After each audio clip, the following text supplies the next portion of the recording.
کہ ان کا یہ جو استعفیٰ ہے، یہ جو آپ اسکرین کے اوپر دیکھ رہے ہیں، اس پورے استعفے کے اندر 5 مئی کا یہ استعفیٰ ہے اور 2 دن کے بعد یہ ایکچولی منظر عام کے اوپر آیا ہے. تو اس پوری چیز کے اندر خاص طور پہ جو آخری پیراگراف ہے اس کے اندر لکھا ہوا ہے جی Mr Prime Minister I will be unable to proceed in this position moving forward due to personal and family compulsions and would like to request for acceptance of my resignation from the onerous assignment as chairman وابڈا.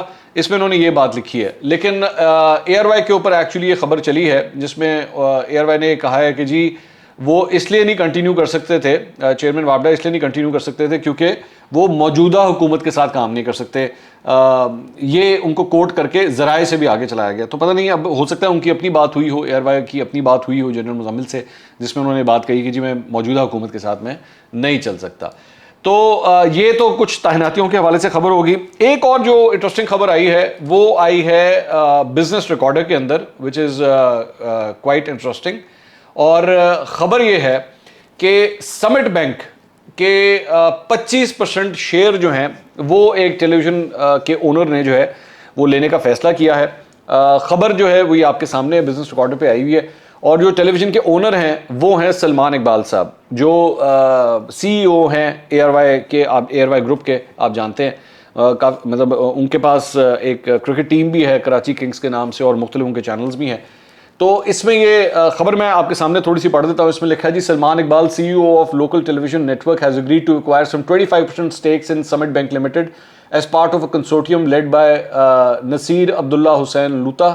Luta, Dubai based businessman, in March released a tender offer to acquire at least 51% of stakes of Summit Bank in terms of share subscriptions agreement dated October 4, 2021 through a combination of subscription of new shares and acquisition of existing shares from the shareholders. In this regard, Summit Bank on Friday shared material information that Salman Iqbal is willing to acquire some 25% shares of Summit Bank as part of acquisition by Luta. Salman Iqbal has agreed in principle to subscribe to such a number of shares in SBL as part of Luta consortium at a subscription price of rupees 2.51 per share. A notice sent to PSX said this will enable Salman Iqbal to become a maximum up to 25% shareholder in Summit Bank Limited subject to regulatory approvals. تو یہ basically اس کے مطابق جو ہے وہ سلمان اقبال صاحب 25% share جو ہیں وہ سمٹ بینک کے اندر 2 روپے 51 پیسے پر شیئر کے حساب سے جو ہے وہ خریدنے کے لیے انٹرسٹڈ ہیں. اب آبویسلی ریگولیٹری اپروول جب اس کی ہو جاتی ہے تب یہ ٹرانزیکشن جو ہے وہ یہ کمپلیٹ ہوگی. تو یہ اب تک کی خبریں تھیں. اس کے علاوہ یہ خبر بھی آ رہی ہے کہ حمزہ شہباز جو ہے شہباز شریف صاحب جو ہیں وہ آج بشام جانے والے ہیں اور وہاں پہ کسی جلسے سے بھی خطاب کریں گے. وہ اپنے جلسے میں کیا اعلان کرتے ہیں آپ کے ساتھ یہ بھی شیئر کریں گے. دوسری بات یہ کہ سننے میں آ رہا ہے کہ کل وہ لاہور آنے والے ہیں اور لاہور میں جو ہے ان کی میڈیا کے ساتھ بھی کوئی انٹریکشن ہوگی. خاکسار کو بھی جو ہے وہ دعوت ہے. اب دیکھتے ہیں جب ملاقات ہوتی ہے تو وہ اس میں کیا بتاتے ہیں، اپنا ویژن کیا ہے ان کا آگے کا. کیونکہ ایک خبر میں آپ کے ساتھ شیئر کر دیتا ہوں کہ میری اطلاعات کے مطابق، جو میں اب آپ کے ساتھ خبر شیئر کرنے لگا ہوں، میری اطلاعات کے مطابق مسلم لیگ نون کے اندر جو ہے وہ سب اچھا نہیں ہے. اور ایک پرٹیکولر گروپ جو ہے وہ جو بھی یہ ٹیک اوور کیا گیا ہے اور جس طرح بھی تحریک عدم اعتماد کے ذریعے جو ہے وہ یہ ٹیک اوور کیا گیا ہے اس کے بعد سے زیادہ خوش نہیں ہے. اور میری اطلاعات کے مطابق ان لوگوں کو جو ہے وہ فی الحال لائم لائٹ بھی نہیں مل رہی. اور ان کے پوائنٹ آف ویو کے مطابق یہ جس طریقے سے ٹیک اوور کیا گیا اور اس کی وجہ سے عمران خان صاحب کو ایک نیا پاپولیرٹی کا جو گراف ملا ہے، وہ لوگ یہ سمجھتے ہیں کہ یہ بڑا ہی غلط فیصلہ کیا گیا، یہ جس نے بھی یہ فیصلہ کیا. لیکن ابھی تک وہ فرنٹ پہ نہیں آ رہے.